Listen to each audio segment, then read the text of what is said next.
Bonjour à toutes et à tous. Aujourd'hui, nous parlons d'un tournant géopolitique majeur, la rivalité entre le Maroc et l'Algérie. Deux puissances du Maghreb, mais un rapport de force qui change, car le Maroc s'impose désormais comme leader non seulement au nord, mais sur tout le continent africain. Depuis les années 1960, les deux pays incarnent deux modèles opposés. L'Algérie, héritière d'une indépendance arrachée dans le sang, s'est affirmée comme puissance militaire et énergétique. Le Maroc, plus stable politiquement, a choisi l'ouverture économique et la diplomatie d'influence. Après son retour à l'Union africaine en 2017, le Royaume a lancé une stratégie claire, regarder vers le sud. Banques, infrastructures, agriculture, énergie renouvelable, le Maroc investit massivement en Afrique subsaharienne. C'est cette vision qui lui permet aujourd'hui de redéfinir le leadership africain. Trois leviers expliquent cette montée en puissance. Touche 1, stabilité politique, un État structuré autour d'une monarchie stable, avec une stratégie cohérente portée par le roi Mohamed VI. Touche 2, diplomatie économique, des partenariats solides avec plus de 40 pays africains, du Sénégal au Nigeria.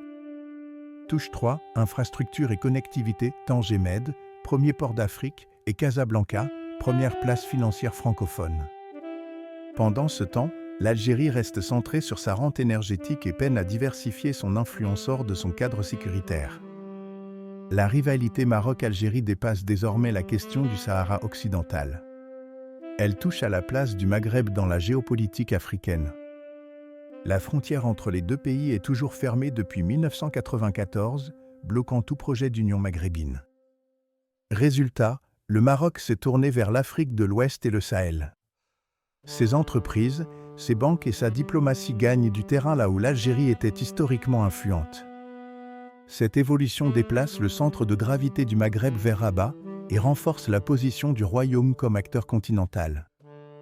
Aujourd'hui, le Maroc ne se contente plus d'être un acteur régional. Il pense continentalement. Le projet de gazoduc Nigeria-Maroc, long de 5000 km, symbolise cette ambition, relier l'Afrique de l'Ouest à l'Europe via le Royaume. De plus, Rabat mène une diplomatie pragmatique, coopération sud-sud, partenariat avec les États du Sahel et influence grandissante au sein de l'Union africaine. Son modèle attire stabilité, ouverture et ancrage africain. Le Maroc est désormais perçu comme le moteur économique et diplomatique du continent. L'Algérie conserve un poids stratégique majeur, son armée, son gaz et son rôle au Sahel en font un acteur clé. Mais sans ouverture économique ni rapprochement régional, elle risque de voir son influence